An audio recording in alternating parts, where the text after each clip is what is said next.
my friends. Go on, my fellow Americans. It's yet another Sunday. It's February. It's actually pretty nice outside. I mean, it's much nicer the last few days. There's been some almost 60-degree days. It's kind of a little overcast out there today, and in mid 40s, which is for mid February in Iowa is something else, right? They're talking about it. It's coming to an end for finally, because I'm a pessimist, and I don't like the fact that when things change, that it's just too good for you know too good for school. So something coming around the bend, and let's hope for it, whatever it is, so we can weather it and get it through with it and get over with it and get on with it, because spring is coming. Spring is coming, my friends.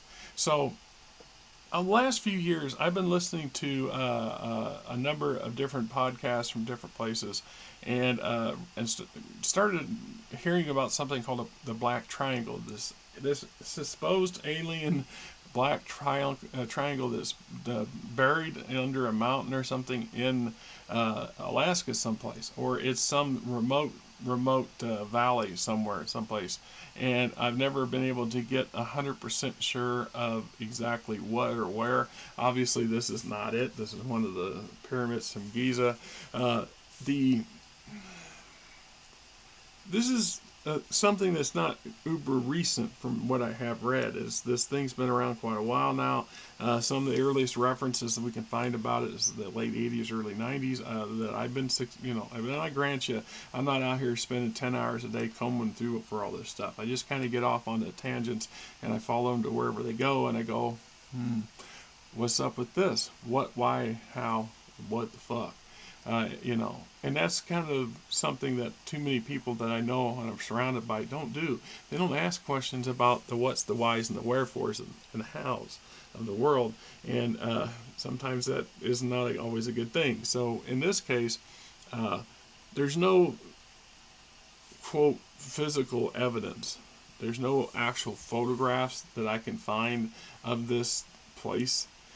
If it is submerged underground, so nobody's gone down there with cameras or cell phones and taken some pictures and snuck them out, or is the government so flattened this thing out? Because usually finds like this were discovered many years ago, and before the government became the uber sub-centralized, compartmentalized, good old boy, bureaucrat-driven.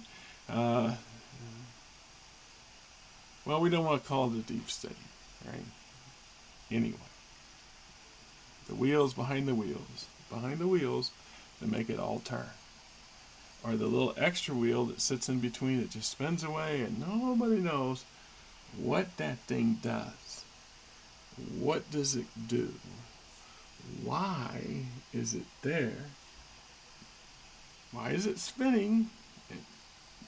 As long as the rest of the gears are spinning, it spins too, and you never see it stop.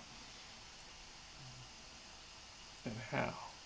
How is it spinning, and what's it connected to? Back to the what. So you see, ask the damn questions, America. You really need to ask questions, and just retarded on how much basic crap we should be asking questions about. Because there are some people in the world that do have answers to this sort of stuff, and you can bet some of our elected officials are probably in the know. Now, who's in the know? Who would be in charge of the subcommittees or the committees that would oversee funding and whatever some of these quote projects that have to be oversight?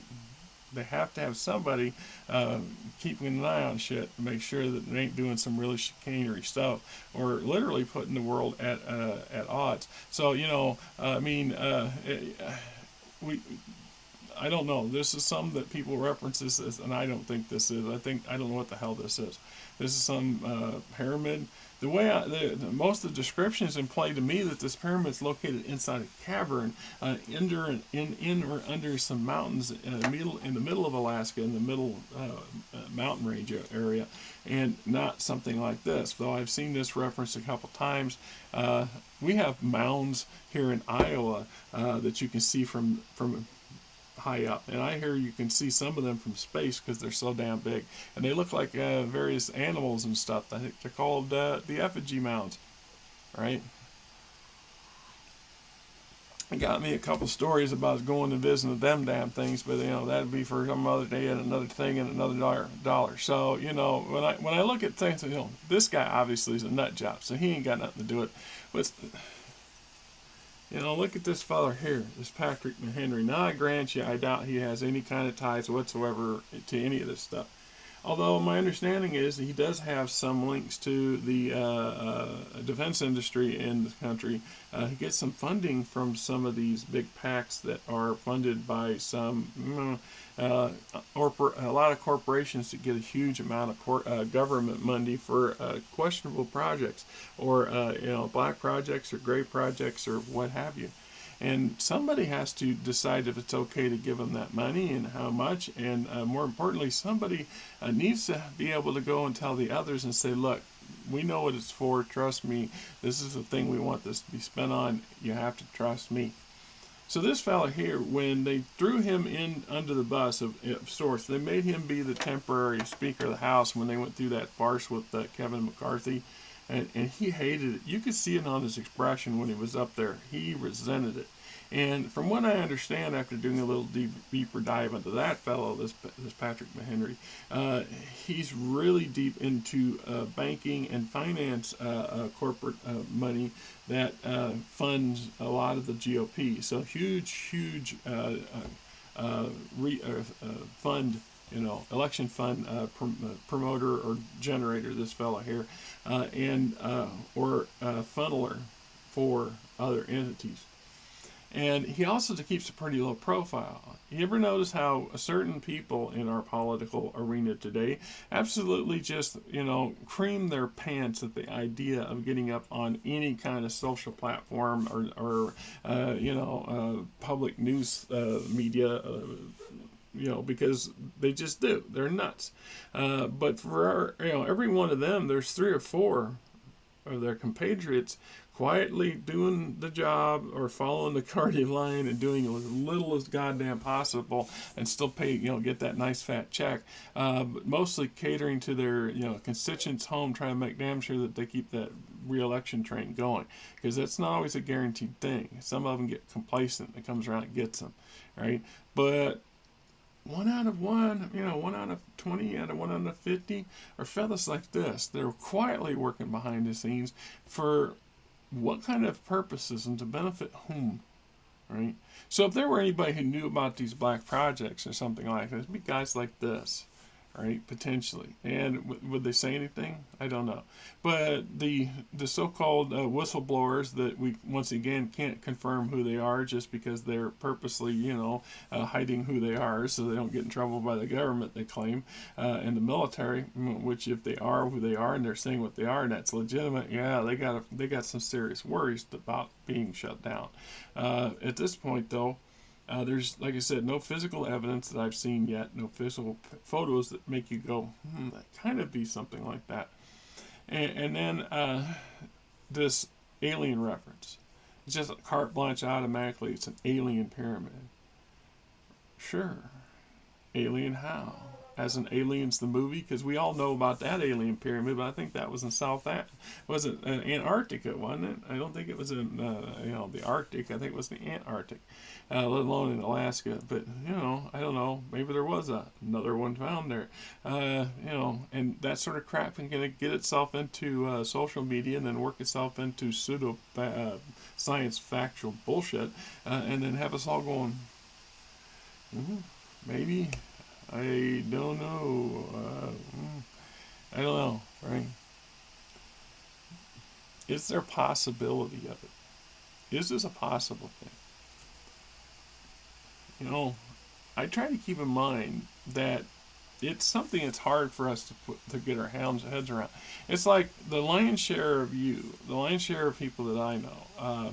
If we were to win the mega ball tomorrow and it was a billion with a B, $1 billion, we would have absolutely no clue. No clue. We would think we'd know what $1 billion, a billion with a B, would be, but we truly have no concept of just how massive amount of money that is, and just how life-changing it can be and just how bad it can be, how destructive it can be if we're not careful, if we are not wise in how we use that sort of power that's suddenly put in our lap. As opposed to, say, winning $1 million with an M. You've won, Mega Millions tomorrow, and you won $1 million. Well, for me, that would be a life-changing thing, because I'm going to get about, I don't know, about 300,000-400,000 of it after Uncle Sam and the state gets their, the governor gets their freaking claws into it. But even with that amount of money, I can pay my house off, not even make a dent. I mean, we'll take a nice bite out of it, but pay the house off, and then pay our debts off, and maybe even buy the lot next to the property, just maybe, probably not, because he'll want to sell the whole goddamn thing. That would take the bigger win, but definitely enough to fix everything I need to fix around here that will take us into our golden era, what's left of our age, and then put the balance in the bank and wait for the medical bills to whittle away at it, because they'll do that. Right? Because that's not a lot of money. $1 million really seems like a lot, but it ain't. I just listened to how fast I could burn through 300,000 of it in a couple weeks. I would be better sitting at a much better position. I would be starting over again financially speaking, which would be an awesome thing. I've only had it happen once in my lifetime, and it ain't gonna happen twice. So unless somebody win, I win that big honking lottery. So anyway, yeah, possibilities of this stuff. Well, yeah. Like I said, the universe is greatly aged and gets older every year, of course. And age is relative. Let's take that into account too. As much as science wants to say otherwise, sometimes time is a human thing. Time is a human thing. Time is something we decided. Well, the sun does this. This is how we decide. This is how we can pace ourselves, pace our days, so we can plan on things. We're going to meet at high noon. We're going to meet at midnight, when the full moon's up or whatever. This was how our ancestors dealt with things, and we got it more refined over time. But at the end of the day, this is a thing we created and crafted and perfected to our liking, and have altered and modified many times over existence. And it wasn't the only one. There wasn't that many centuries ago when there were actually multiple time systems. I think a thousand plus years ago. Because when they say, well, here in the West we followed this, well, they weren't following this out east. They didn't. They had their own system. They owned their own system. It wasn't more until the 16 to 1800s that starts to change, and that's only changing because of massive influence of European traders and so on going on to the Orient and so on. And we all know the rocky history that comes with all that. So yeah, okay, could be created from a former species that lived on Earth millions of years ago and evolved or got wiped out. Yeah, absolutely. Would it be alien? Not in that case. An actual alien construct? Once again, the galaxy's a big damn place, and that's just the galaxy, and that's not including, the entire Milky Way or the cosmos. I mean, how many damn? There's like 20 or 30 freaking galaxies within telescope distance of the Milky Way. So, yeah, the numbers are there. But they come all the way here to build a damn pyramid so it gets buried under a mountain? Maybe it's a guidepost. Maybe it's a navigational beacon. Maybe this is an alien's version of a cell phone tower. It could be. Wouldn't that be weird? Wouldn't it? Or wouldn't it make sense? Maybe this is their way of keeping track of us. This is something that's important, or maybe it's no longer important, or maybe, I don't know. Probably one of those great mysteries we just will not have any really hard proof about, because, yeah. Okay. The great mysterious black alien triangle of Alaska. Let's see if we hopefully someday get some even more believable information on the subject. Right? Till next time. It just irritates me to no end.